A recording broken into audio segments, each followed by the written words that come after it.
Countless streaming series and podcasts shine a spotlight on real-life mysteries, often involving unsolved murders. You know it as the true crime genre. The series Making a Murderer took the airwaves by storm.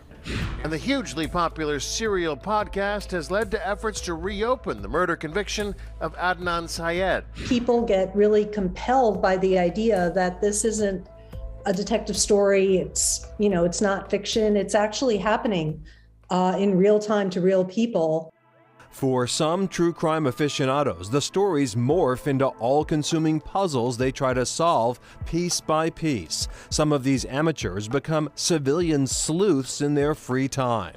There would be weekends that I would just sit and research. Rebekah Heath is a research librarian by day and a web sleuth by night. The Connecticut native says she has been fascinated by a New Hampshire case known as the Brook murders. It seemed much easier to be solved than any other case because there was a family. The case involved the deaths of an unidentified woman and 3 children. Their dismembered bodies found dumped in barrels in the woods by Brook State Park in Allenstown, New Hampshire.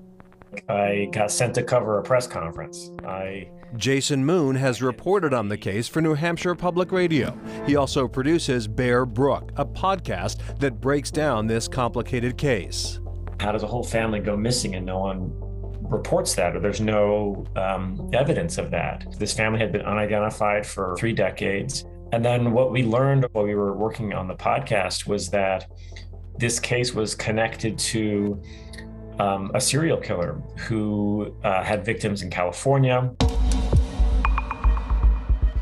In 2017, authorities named the late Terry Rasmussen as the likely killer.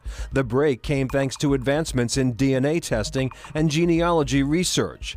But the Brook victims were still unidentified, and that inspired Rebekah Heath to dive into the case on nights and weekends. I wanted to help find these girls, their names, and I just started digging into public records. Putting her professional research skills to work, Heath scoured decades-old online message boards focused on ancestry and missing persons. She kept lists of posts containing potential leads to relatives of the Brook victims. She searched the messages for words like missing sister and California. The game changer really was when I was listening to the podcast where they started talking about the locations. Oxygen isotopes shed light on the water they drank, giving hints about how far from the coast they lived and how far north. The podcast triggered Heath's memory of a post made on an ancestry message board in 1999 by a woman looking for Sarah McWaters. She was born in 1977, was born in California, and this individual was looking for her and her mother. And the more I start looking into Sarah McWaters, I find that there are family members that are looking for Sarah's mother, Marlise, and that Marlise had another daughter, Marie. Heath connected with the woman behind that post on Facebook. So I'm just asking her details. She tells me her hair color, just simple things, and then she just throws in there, oh yeah, and I think that, she ran off with a guy and his last name was Rasmussen. Shocked to hear the likely killer's last name, Heath knew it wasn't a coincidence. And I was like, wait, what? I mean, how often do women disappear with a guy with that last name? The woman had no idea Terry Rasmussen was a serial killer and had no knowledge of the Brook murders. Heath then alerted authorities of her findings. He knew it was more than a coincidence. In time, thanks in part to this civilian sleuth, authorities were able to identify 3 of the 4 victims found in those barrels. 24-year-old Marlise Honeychurch and her daughters, 6-year-old Marie and 1-year-old Sarah Lynn McWaters.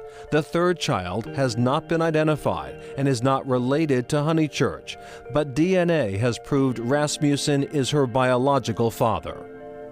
Despite the advances in genetic genealogy and all the work that these amateur sleuths have been able to do, She's still unidentified. The identity or whereabouts of the third child's mother is unknown. Rebekah Heath wonders if she is another victim of Terry Rasmussen. So she keeps digging. You kind of just have to sit by and wait and wait and wait and wait for law enforcement to give some, sign or whatnot.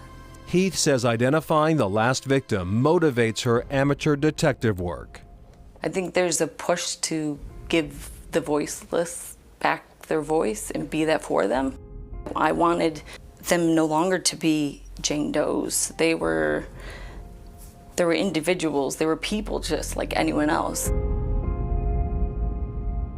Yikes. And Terry Rasmussen died in a California prison in 2010. He was serving time for another murder, and many fear he took answers to many questions with him to the grave. Probably did. And reporter Jason Moon credits another amateur investigator, Rhonda Randall, with helping him and the New Hampshire Public Radio team sort through all the difficult and complicated aspects of this case and put the podcast together. It's really taken a lot of people not only to solve some of the mystery, but also just make sense of what happened.